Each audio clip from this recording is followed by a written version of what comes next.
On today's Brienne's Know Best, we talk about Snapchat. And how to write a screenplay. All right, let's get started in 3, 2, 1.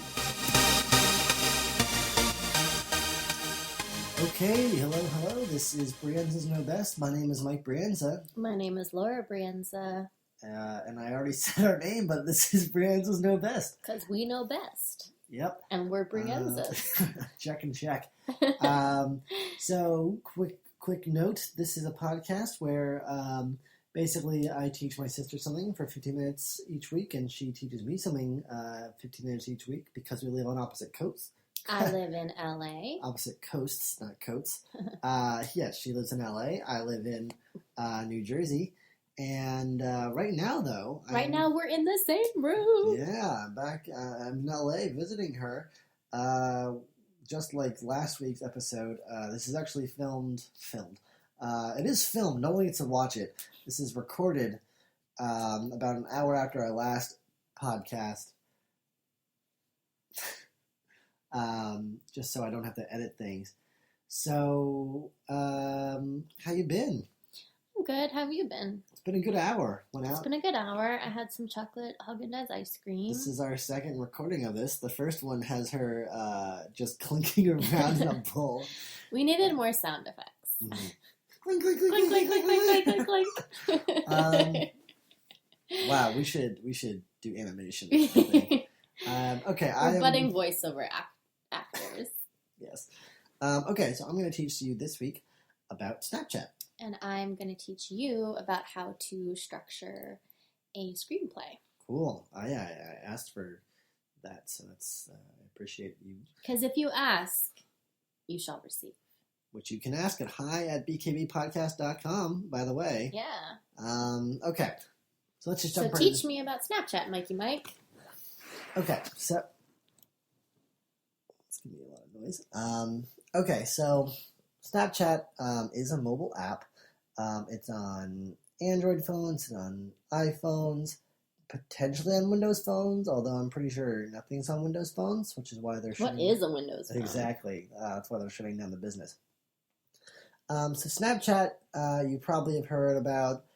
Teens use it, and then steadily more and more people that are older than teens have been using it. It kind of got famous a few years back as a really great way for people to send nudie pics. Nudie pics, thank you. That's the right nudie term judes. for it. Because how Snapchat works is you take a picture and you send it to your friend, I assume, and it'll disappear within... Your enemy. Oh, yeah, potentially your enemy. Like, this is what you're missing! But no, the messages will disappear within, at most, 10 seconds. So that was the original app. Since then, it's kind of expanded. It's pivoted. No. That's not how you use that word. I didn't use that word correctly. Nope, you're not there with the tech lingo yet. No, but it's expanded its role, which I'm going to get into a bit more. But it's added a host of new features. It's added messaging, which is just like a chat app. It's added stickers. It's added emoji. It's added video snaps. It's added a bunch of filters. They have a few filters that are based on just like making things look pretty. And there's also geolocation filters, which are really big. Pretty much every area at this point has a Snap geo filter. For instance, if you take a photo in New York City by your old apartment, Laura, mm-hmm. and you can swipe over and it'll be like Hell's Kitchen, hell yeah, like sticker will pop up over it to show people that this is where I am, kind of thing.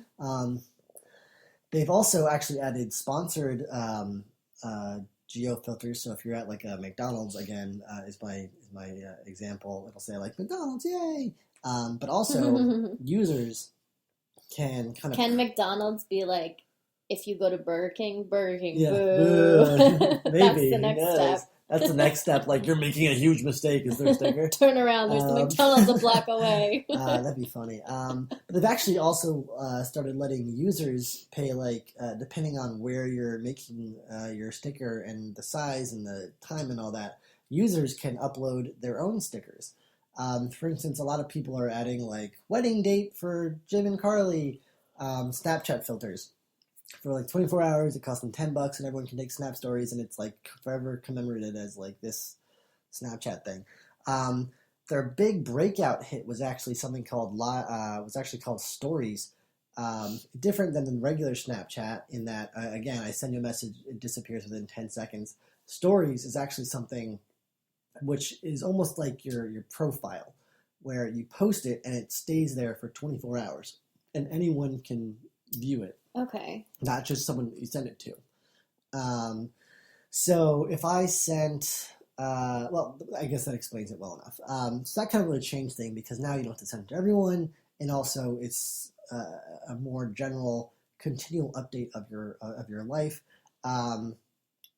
This kind of snowballed into bigger stories, like EDM concerts, or what's happening in New York today, or like Black Lives Matter protests. They become these big 24-hour stories that anyone can look at, anyone can follow, and depending on like the level, if it's just like your story, then only your friends can view it. If you're an influencer or a celebrity, you can have a bunch of people can follow, like Kim Kardashian on Snapchat, for instance, and they can all view her stuff. Or there are local stories, which is like, here's what's happening in New York today, which is really, really great. I always enjoy reading. So I'm not on Snapchat, so this is all only on Snapchat. New to me. Okay. So you know how, like, if a celebrity has an embarrassing tweet and they take it down, but people have screenshotted it and it lives on forever, can you somehow, like, screenshot a Snapchat? Yes. Like, can it live on? So you can, you yourself can download any of your own Snapchats that you have that are still, like, active. Okay. You can take a screenshot of a Snapchat someone sent you, and then But it's a video, so if it's a video... I'm sure there's software out there. It's not... So there's probably loopholes? There's always loopholes. Okay. But, again, it would have to be sent to you or posted or anything like that. Like, you couldn't just... Okay. You couldn't just take all my snaps, for instance. Okay. They do disappear. But if I post it to my story, you would have the 24-hour window, basically, to be like, okay, I'm going to save this for posterity. Okay. So those are kind of the big layers. They also introduced the Discover tab recently, which is really just, it's almost like a magazine where it's like Comedy Central, every day they're going to upload a bunch of clips and you get to look at them. Or BuzzFeed. BuzzFeed now gets about 30% of its traffic straight from Snapchat, which is interesting to me. So I kind of got a little lost there. Oh, right. So they have a bunch of different features now. They've really become much more, they've become much bigger. And talking a little about them, what they really are is they're a social network. But I think it's a much more intimate one, at least right now. Because if you look at Facebook, you look at Instagram, it's a very curated lifestyle that you're putting out there, right? You say, this is the post I'm going to put out. It's going to live on forever. And this is going to be the me everyone will see. Snapchat it opens right to the camera, which is on purpose. It says you're going to take a photo of what's happening right now and you're going to share it. And I think that still does kind of live on. It really does feel like much more of you stepping into someone's life. Are there filters and stuff, though? Yeah. There's filters and all that fun stuff. But this is happening right now. It's not, and it's only going to last for 10 seconds. Okay.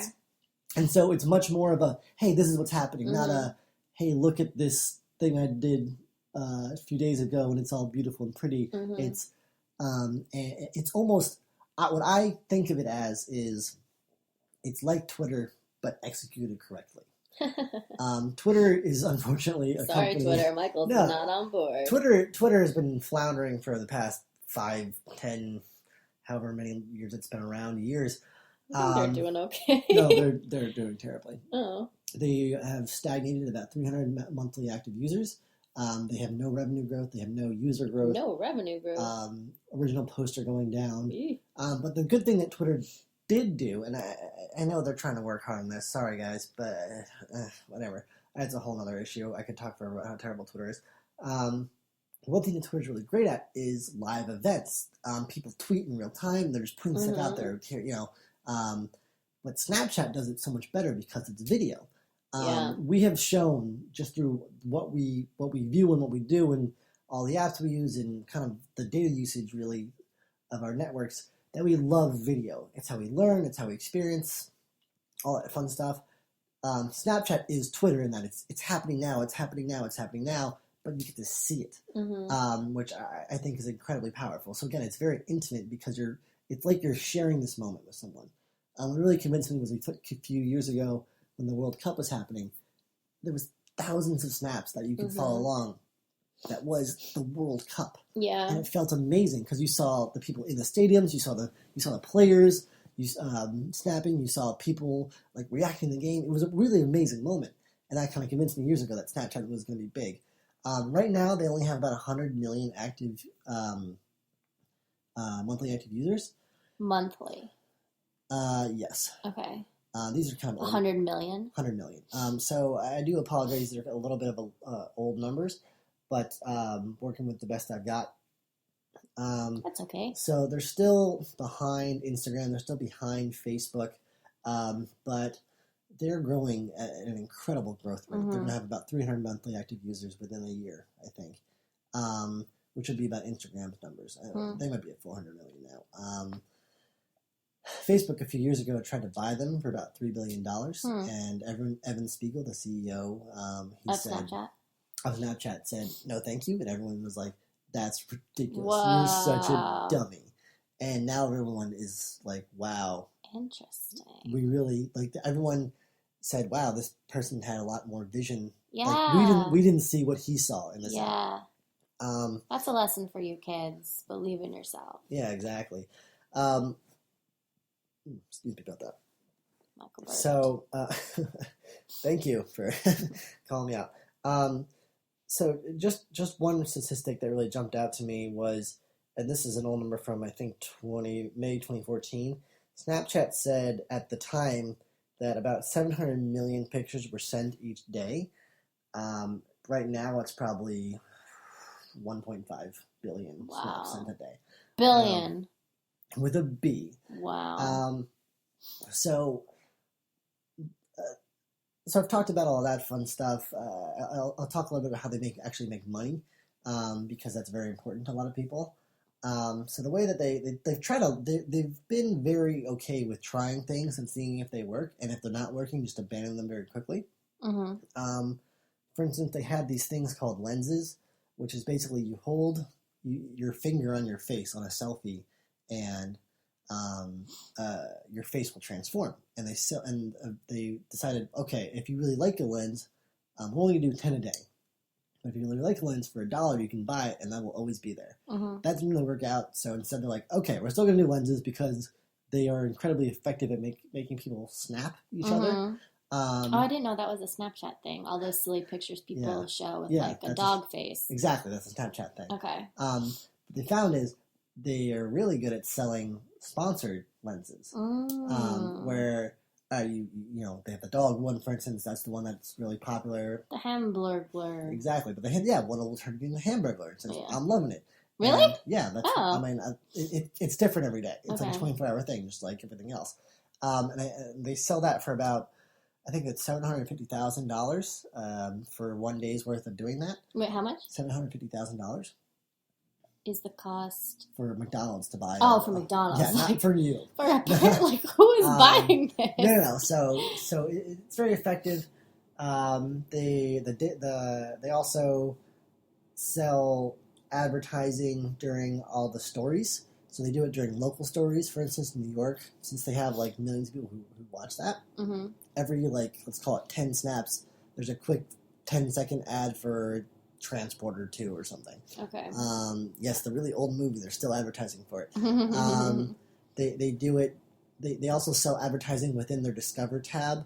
Like I said, Comedy Central has a bunch of clips, or BuzzFeed has their listicles, and every couple swipes to a new article or video, there's going to be that Transporter ad again. They've just started adding it actually in between your friend stories. So you're watching my story, you swipe to the right to get to the next person's story, but first there's that Transporter ad, and now you're on to watching mom's story. Okay. Our mother is not on Snapchat, by the way, anyone who's interested. Sorry, world. Yeah.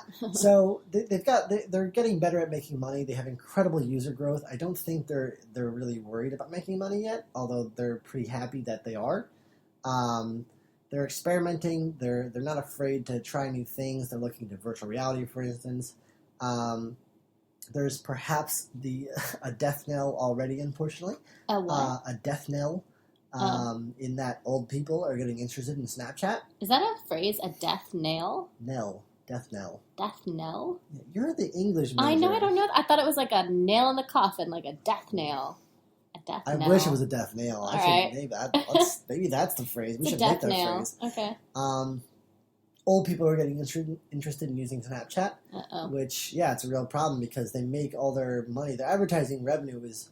They can charge so much because they have such a hold on teens. Yeah. 13 to 18 is like... No, now it's going to be like demographic. snaps about like giving birth and Yeah. stuff, and then it's going to be over. Yeah, I'm like, ugh, As soon God. as there's like a sonogram on Facebook, Yeah. oh no. Yeah, Facebook became... It was really cool. It was amazing. Mhm. I think you agree. Like, when you first I started still love using Facebook. Well, it's fine. Yeah. But it's different. I think when you first used it, especially in college, it was just like, here's my friends, I can talk to them, and it was this intimate thing. Mm-hmm. But as it matured and it got more and more users, it became more curated. And half the reason is that is because there's more and more people on it, and especially Now more it's just old like a people. news feed of all the things you're doing wrong every day. Exactly. I'm not on. Actually, this is real quick. I'm not on Facebook. I'm not on Twitter, because of a whole host of problems. Snapchat, it feels like it's harder to do that because everything disappears. Mm. But still, old people is never great for social media. Sorry, y'all. Which is surprising considering they're the ones that have the most money. But Yeah. what it does is it drives away teen usage, which makes something cool, basically. Yeah, they have a lot of money, but it's their teenage kids who spend their money. Exactly. So that's who the target needs to be, right? Yes, exactly. So I kind of jumped around a bunch, but I wanted to cover a lot of that. I think one last thing I want to touch on, let you ask me any questions, is the reason I find Snapchat so interesting is, one, it's an incredible social media network. It's very, very intimate, like I've said. It's also one of the truly mobile success stories. The Snapchat is not an experience that could have existed on the computer. It couldn't have existed on the desktop browser. But it does exist on the phone because everyone has a phone. Everyone is always ready to document their life. Mm-hmm. And it's just really interesting to see the intersection of media and technology. Mm-hmm. They've done an amazing job of pushing content in a very specific form because they know that that is what's going to be read and viewed and looked at and liked by their young audience. Mm-hmm. And 5 years ago, no one would have really done have jumped through the hoops to present content in such a way. Yeah, 5 years ago, this was it. Well, when did Snapchat come out? A couple years ago. 3, maybe? Like literally a couple. Yeah, like 2 or 3. Yeah, exactly. Okay. I mean, the smartphone only came out in 2007, so... Oh, gosh, yeah. It's really...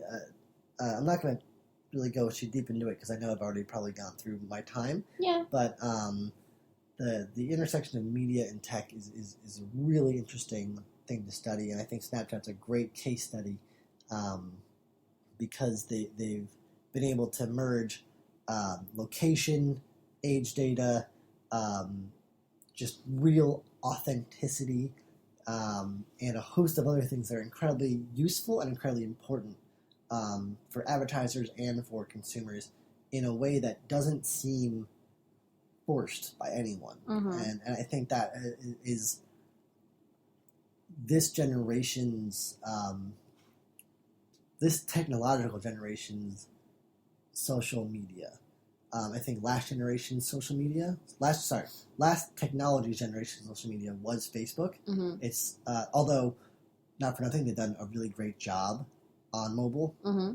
They make 82% of their revenue on mobile now. Mm. But as far as social media, I think they've moved beyond that. I think they're a platform, but I don't think they're as much a social platform as Snapchat is, I suppose. Okay. Okay, so I'm going to leave it there. I covered a lot of different things, Yeah. I know. Do you have any questions? Well, I guess you did touch on it about like how Snapchat has really evolved so much over the years, and now it's being used. I mean, people are digesting news in this way, Yeah. and that's really exciting. But last week you talked about, or an hour ago, you talked about how like augmented and virtual reality are being used in, like, we talked about in the context of Pokemon, but it has such interesting applications like in surgery with engineers. Like, do you think that Snapchat will get into like the business world in some way? No, I don't think so. Okay. I think they're strictly a media company. Okay. So yeah, they just make money. Okay. That's the closest they get to business. Well, that's cool. Yeah, cool. All right, I'm gonna leave it there, and I'll let you talk about your thing. Okay. Well, I decided to. They say write what you know. I'm gonna talk what I know, which is hopefully how to write a screenplay. Is your first bit of advice write what you know? No. They say write what you know, and I think there's a lot of merit to that. But I like to start from a place of what I know, perhaps emotionally, and tap into things I don't know. A lot of my work is research based, so I love to research things that I might not have personally experienced. Like, I've written about amputation. I have never had an amputation, but I go and I shadow the prosthetists. I do my research. I interview people who are amputees, and how I can tap into that. And what I know is about this feeling of loss and adaptation. That's the emotional core. So, anyway, I don't think you necessarily have to write what you know. It helps, if you're going to get a job on a TV show about music, maybe it's helpful if you know about music, but Fake it, right? So la ti do fa mi re. Done. Da. I've got a lot of like Apple Music loops that just play a bunch of stuff over and over again. That's close enough to music, right? Anyway, that's not how I imagined I'd be starting this segment, but sing the rest of it. So basically, when you're creating a new piece of fiction, either a screenplay or a play, I like to ask myself, why is today different than any other day? And that is the phrase that my playwriting professor used to tell us in college. I was taught by the one and only amazing Karen Zacharias, who has written a bunch of wonderful plays, and everybody should look her up. Anyway, you want to start with a day in which the status quo, something in the world has changed, nothing will ever be the same. So let's think about a couple different scenarios. Today I'm starting a 1,000-mile hike. That's a pretty different day. That's the premise. That's how Wild starts. Today I got bitten by a radioactive spider, and now I have spider powers. If Spider-Man started the day before he got a spider bite, who cares? You want to start when something weird happens that changes your protagonist. Today I got my cast off, and it turns out that my arm healed in a way that lets me pitch 100 miles an hour. That's Rookie of the Year. Today the laws of our country go out the window for one night only. The Purge. You want to start, why is today different than every other day? So would you, I totally get that. Yeah. At the same time, when I see movies, for instance, sometimes they do. They don't all start, for instance, I would say, at the gunshot. No, not necessarily. Usually at the beginning of the movie, you're starting with, you're establishing what the world is. Right. And then you have some sort of event or trigger that says, everything you thought was about to go out the window. Mm-hmm. So, Independence Day. Oh, it's the world. Now aliens are here. It's going to change this world we've already established. And see, different writers are different, but I personally do like to start from the gunshot. Okay. I mean, you've been to plays I've written that I like to start in the middle of a fight. This recent play I wrote that was just produced, we start with two people coming in the door, throwing their coats on the floor. They're in the middle of an argument, or they're, something terrible has happened, and I don't like to babysit the audience. Mm-hmm. I think my target audience is smart enough to be dropped into the middle of something chaotic and figure out what were the given circumstances that have been disrupted. But there are other times when I like to establish, I think that lends itself more to a play. Okay. Whereas on film, you can do so much. You can literally see anything you want to see. That sounds very close to comic books. Your the way you write plays. Mm-hmm. A big advice given to comic book writers is always start on action, Mm-hmm. which really just means like have someone getting punched. You know, at the end of the day, that's what it ends up being. Just because that'll draw someone in. Yeah. Like, why is this person being punched? Also, it's just a lot easier to have people talking while punching because it's really boring to see a bunch of drawings of people standing around. So as long as there's action, like, great. Which I know is more of a tangent, but that was interesting. Okay, sorry. Go on. Yeah, well, the writing a play is very different than writing a film, but there are certain overlaps that we can talk about. But mainly, I want to focus on screenwriting right now. Okay, so you need a big shakeup that's going to challenge your characters. You need something to happen that sets your character in motion on a journey from point A to point B. And this can be a literal journey, like a road trip. But no matter what, it definitely needs to be an emotional journey. From being a shy nerd to a confident badass, from, a pathetic loner to someone with a million friends. Way to look at me when you said that last one. Your hero has to evolve and change, and an emotional journey is much more important than a physical journey. Although there are a lot of great movies that include a physical journey. So then, character-wise, you obviously need a great hero. They don't necessarily need to be a good person. We're in the golden age of the anti-hero. But they need to be a character that we want to follow for 2 hours, someone whose story has stakes, they have something to lose, something to gain, an objective. It's their journey from beginning to end that we're following. Whatever happens, whatever world you want to explore, you need to do it through someone's point of view. And the point of view of your hero better be something interesting that keeps us riveted for 2 hours.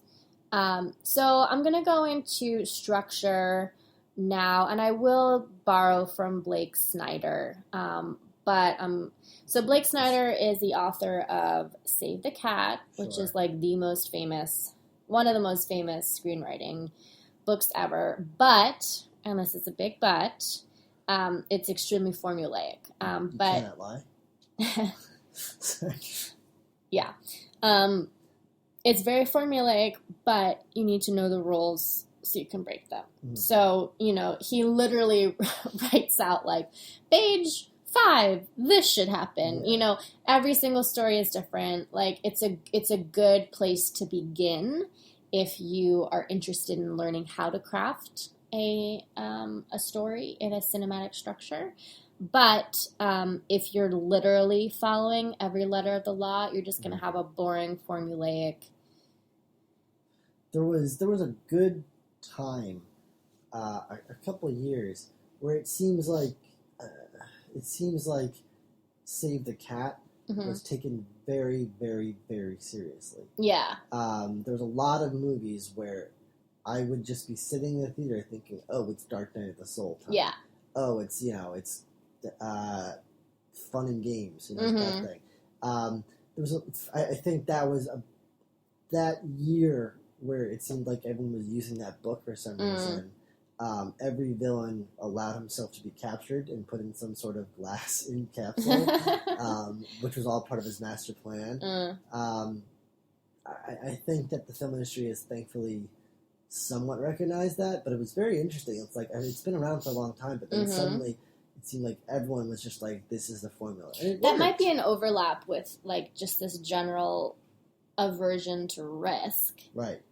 Maybe that was happening after the crash. I think and so. People are like, we cannot gamble at all on someone who is a little more adventurous. But anyway, I'm going to talk about the structure just because it's a really good starting point, and it's very basic.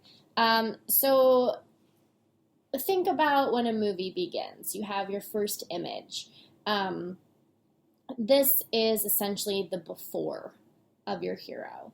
The first 10 to 15 minutes are really going to set up the world of your film and the given circumstances of your hero.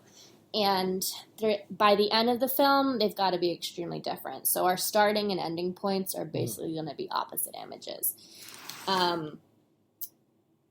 Around page 5, Blake Snyder says you have to state your theme. And, he's this idea is good. At somewhere in the beginning of your film, you've got to... Real quick. Yeah. In screenwriting, 1 page is worth about 1 minute of film. Yeah. So how many minutes are you working out of here? Like 90 minutes? 110. He's working out of, yeah. Okay, so 5 minutes out of 110 minutes. Okay. Yeah. Okay, I just wanted to position that. Yeah, so essentially somewhere in the beginning of your film, you have to kind of say, what is this movie about? You usually have some character who is posing a question or making a statement to your protagonist, saying that's kind of pointing out the journey that they're going to be going on. So I'm trying to think of an example. Okay, well, in The Hobbit, The Hobbit says, I don't go on adventures, I stay here, and I do things in my town, and I don't take risks. And Gandalf goes, or... Yeah, basically. So then is I haven't seen that movie, is the message of that movie, like, go on an adventure, take a risk, and it'll lead to great things. Exactly. Yeah. Okay, cool. So that's what happened. So then something happens. This big change that we talked about happens. The status quo is disrupted. Everything, the world changes. Aliens come down, and suddenly you have to fight them. So this is what forces our hero to take action. Just a note: unless the hero of your film is a cop, the cops cannot be the ones who are solving a problem. Your hero is the one who's solving a problem, right? So if aliens come down, it can't be up to, unless your hero is like the head of the military, it cannot be the military who is saving your hero from aliens. Your hero is the one who's got to save everybody from the aliens. So everything is about your hero. Basically, the hero has to make a decision. What kind of action am I going to take to combat this problem and to get what I want? Once they make that decision, we're basically in our first act of 3. We're basically into Act 2. We have finished Act 1. No, we were in Act 1 this whole time. So we've left this first world behind, and now we're on a mission, essentially. The second act is kind of fun in a screenplay, because you're introducing a B story that usually is about romance. I'm always terrible at B stories. It's just like, why do I care? Like, one, when I'm watching, especially a lot of movies, I think they're very forced, because, like, if we don't have a romance, no women will watch it. Yeah, which is, I think, a little sexist, but yeah, I'm just like, oh my god, I don't think the hero always has to, like, there doesn't have to be a female that he's, like, saving or, like, meets. They're like, they're gonna fall in love. Great, I don't care. Like, I just want to see things exploding. And that fair enough, but it's hard to write that, too. Or, yeah. Not necessarily, also, sorry, and one last thing, it doesn't always have to be love stories. Nope, it does not. But I don't always know, like, I don't have to be thematically similar, but it's just, like, so...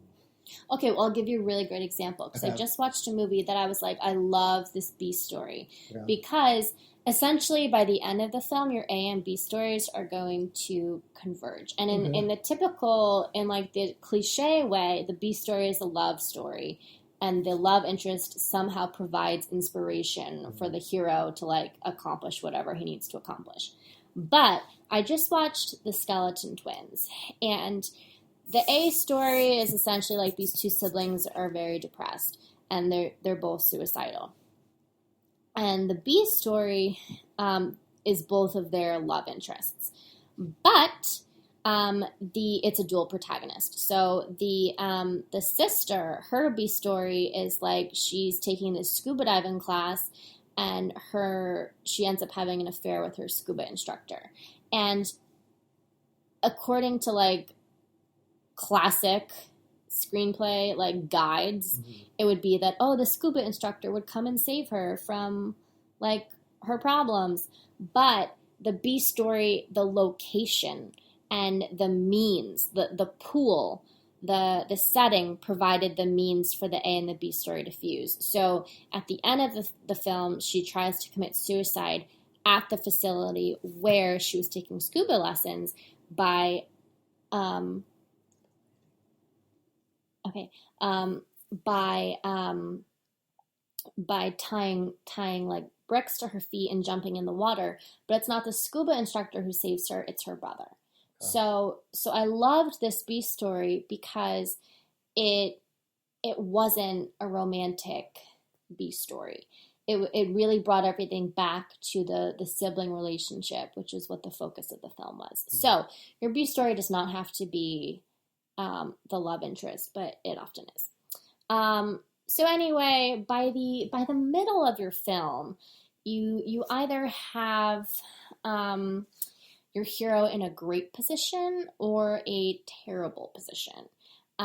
So if you start a movie with a woman who is driving across the country at the beginning, at the middle of the movie, she might everything might be going really well. And then terrible things happen. And it's like a false positive.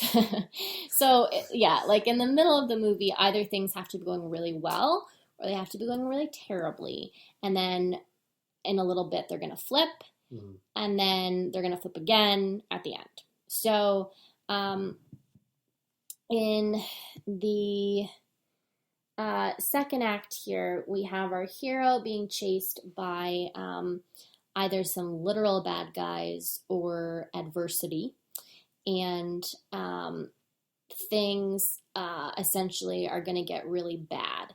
So if the midpoint, your hero was doing really well, in a little bit, things are going to go south. And there's something that Blake Snyder calls the whiff of death, which is essentially a hint of death somehow. It could be some person dies, a bouquet of flowers wilts, your pet passes away, a bird, flies into your car and dies. It's really a moment where a hero is reminded that he or she is invincible. Is not. That bird does, but I sure did. Is vincible. Is that a word? Vincible? Is vincible. Yeah, totally. That's the word you're looking for. Vin Diesel? It's a moment when your hero realizes they're Vin Diesel, and it usually reinforces that things are not going well. So then they creep into usually a deep dark depression. Things are super bad, but then by the third act, this A and B story fuse in a way that makes your hero realize the solution to their problem. In the Skeleton Twins, for instance, the siblings realize that they are the answer to each other's problem. This relationship, this bond, is what can help each of them. So by the end of your story, your hero has made a journey from point A to point B. Your hero has learned something and is in an opposite position of the beginning of the film. So let's think about something light, like Hitch. Kevin James's character at the beginning of the film has zero confidence with women. He's a helpless goon. And by the end of the movie, he's super happy at his wedding.